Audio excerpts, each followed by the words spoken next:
Deci aici avem barca. Se vede clar poziția.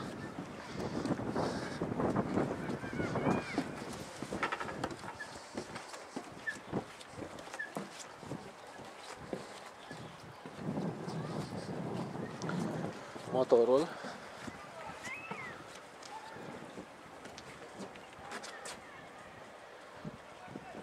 Și zona Dunării.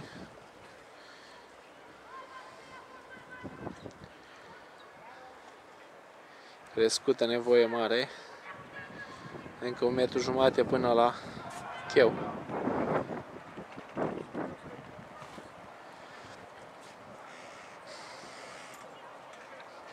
Cine-i băiatul?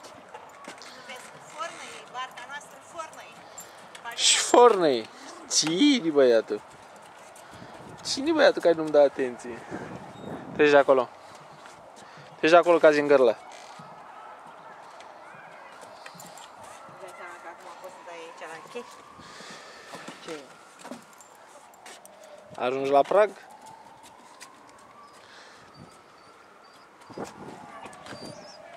Foamea blandă. De asta, Cred, dar asta e viața, băiete. dacă știam că de alea nu dădeam să mănânci înainte. Bă, de alea... Un kil, odată. Au ce curenți aici.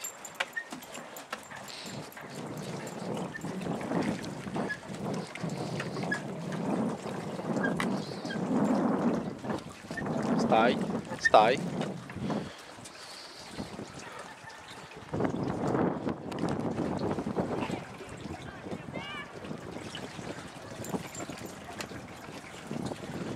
Du-te la mama ta.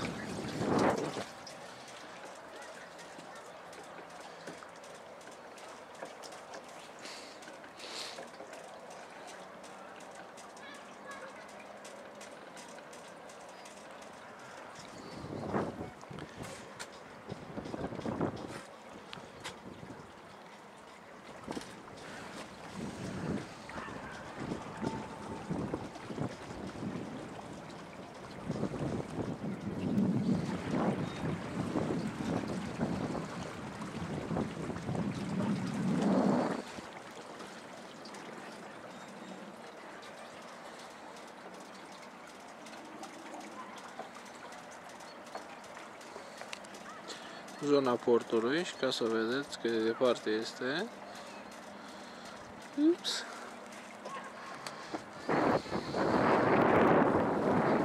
Nenea cu barca care are un super cățeluș.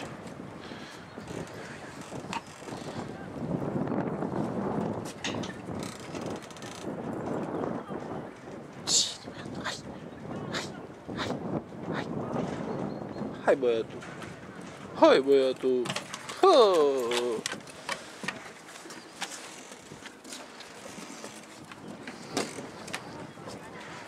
Hai băiatul! Frumos. Aici este mai răcoare decât puțin decât la pădure acolo. Da. Acolo pentru că e soare, știi? A fost soare acolo, într-adevăr, și mai adăpost aici, Dar e cum așa, deschis. de un grătar, de o chestie... Deci spun, vrând dacă sunt 8 grade, mergem cu barca. Deci nici... Te usuci. Nu Uitați cum arată un că... om uscat. Uite, puțin uscat.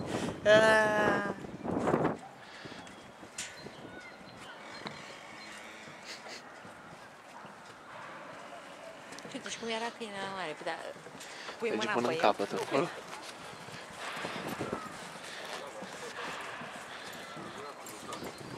Și Nenea are cățel. N-aveți cățel? Să treci. N-aveți cățel și dumneavoastră? Am avut, Eu... decembrie. Acum? Ăla, bă, ce avea? Nu setter, nu. Brac. Un brac. Și cum a dispărut? Pleca, dar vine înapoi. Și acum a plecat. Eu știu după motor și admiram barca, stătea pe fața odată acolo. mi l-a adus cineva, că dacă aveam curte, Asta îi e. dădeam drumul în curte. Da, Și s-a cam învățat